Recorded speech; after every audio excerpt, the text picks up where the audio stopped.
Okay, so the Marvels, right? It is now on Disney Plus. Yeah, I've been looking forward to checking this one out for sure, right? It is directed by Nia DaCosta, who co-wrote the film with Megan McDonnell and Elissa Kariak Kariazik, I think, maybe. The film is then produced by Kevin Feige, executive produced by Jonathan Swartz, Mary Livanos, Matthew Jenkins, Louise De Esposito, Jamie Christopher, and Victoria Alonso, co-produced by David J. Grant. Laura Karpman handles the music. Sean Bobbitt, cinematography. The editing is Evan Schiff and Katrin Henstrom. Sarah Finn was on casting. Cara Brower, production design. Set decoration, we have Jill Aziz, Fergus Clegg, Naomi Moore, and Charlie Wiggett. Costume design is Lindsay Pugh. The art direction, we have Andrew Bennett, Alex Bowens, Tim Browning, Gordon Champ, Ben Collins, Patrick Harris, Chris Howes, Reese Ifen, Daniel Kearns, Samuel Leake, Rod McClure, Nick Pallis, Andrew Palmer, Chris Peters, Luke Saunders, Alicia Scales, and Tom Whitehead. So the cast. Well, Brie Larson is back as Carol Danvers, aka Captain Marvel. We've got Samuel Jackson as Nick Fury. Now we have Monica Rambeau jumps into the piece as Teyonah Parris. Iman Vellani, she's coming in as Kamala Khan, Miss Marvel from the TV show. We've got Dar-Ben, played by Zoe Ashton. Emperor Druguk, played by Gary Lewis. Prince Yan, played by Park Seo-joon. Got Kamala's parents, so we got Zenobi Shroff, who plays Muniba Khan. Yusuf Khan is played by Moan Kapoor, and Amir Khan is played by Sagar Shaki. Maria Rambeau, right? Monica's mother. Lashana Lynch reprises that role. Tessa Thompson has a little bit as Valkyrie in there. We've got Talia, played by Layla Fazard. Dag, played by Abraham Popola. There's also Tyrone, played by Daniel Ings. Oh, a younger version of Monica, played by Kennedy McCallum Martin. Who else? Oh, yes. Hallie Stensfield as Kate Bishop. Kelsey Grammer as Henry McCoy. Yeah, they're the people of note, I would say. So the gist, right? Carol Danvers, aka Captain Marvel, has reclaimed her identity from the tyrannical Kree and taken revenge on the Supreme Intelligence. but unintended consequences see Carol shouldering the burden of a destabilized universe when her duties send her to an anomalous wormhole linked to a Kree revolutionary. Her powers become entangled with that of Jersey City superfan Kamala Khan, aka Miss Marvel, and Carol's estranged niece, now Saber astronaut Captain Monica Rambeau. So, yeah. Oh, my days. Now, there was a lot of hate going to this film, but I really enjoyed it. I really enjoyed the film, people. It starts off and we've got Ashton's character, right? On a planet looks kind of like the moon. I mean, I don't really know what the moon looks like. I've never been, but you know, what I mean, it has that kind of look. So the burn, she's looking for something, right? And she smashes this thing and has an amulet, gauntlet. I think gauntlet, wristband. Yes, wristband. And there's meant to be two, right? And she's like, oh.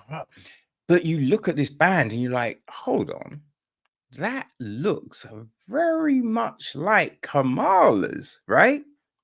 So then we jump and we were Kamala in Jersey. I think it's like hours earlier, something like that, right? So with Kamala, and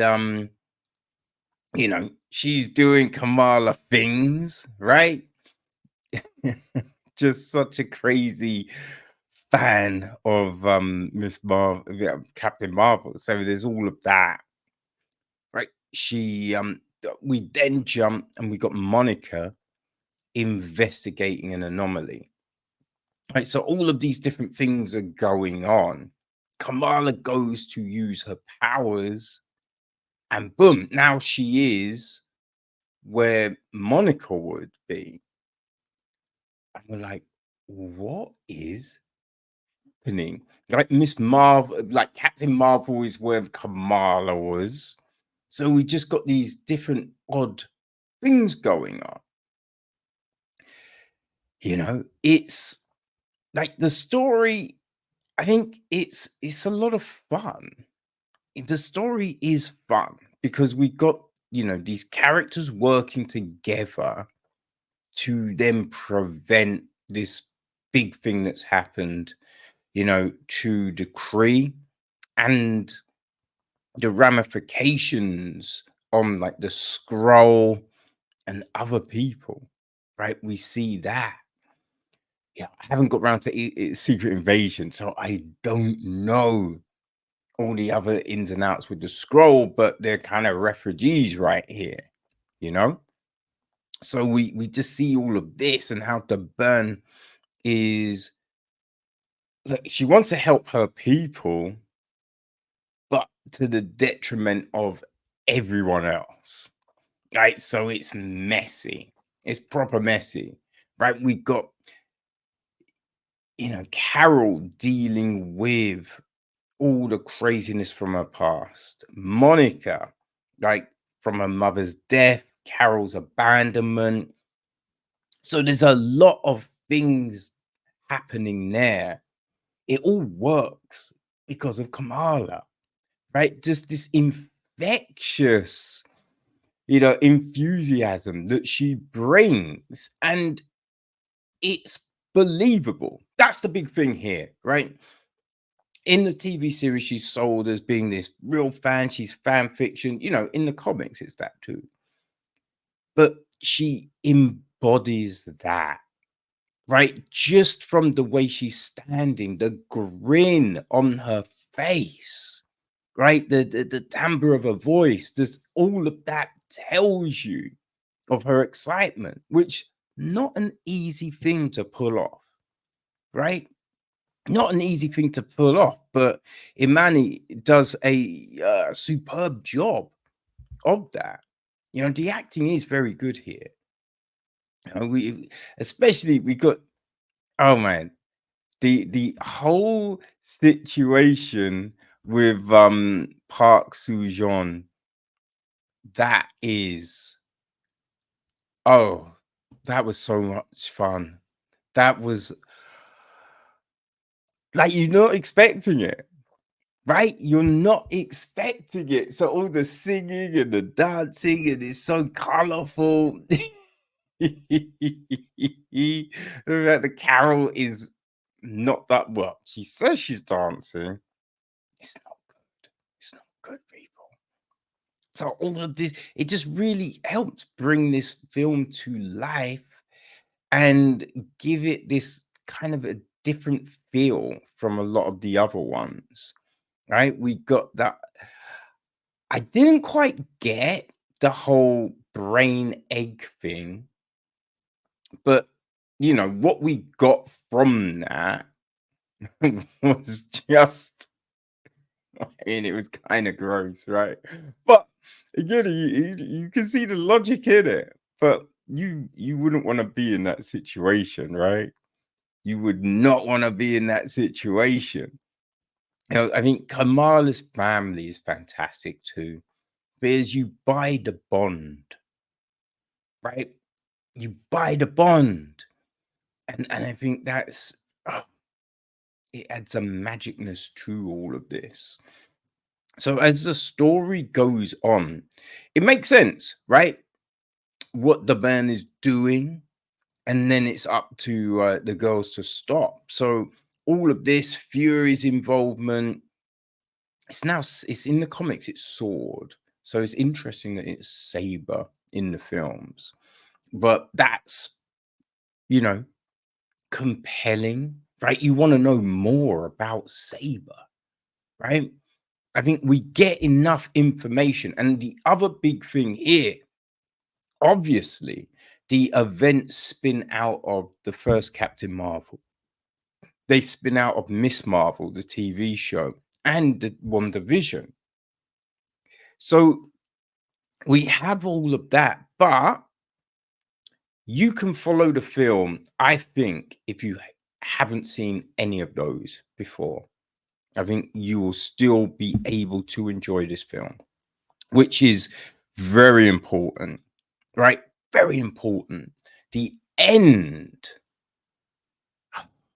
man, the end, it was definitely emotional. It was definitely, oh, that made you feel sad, right?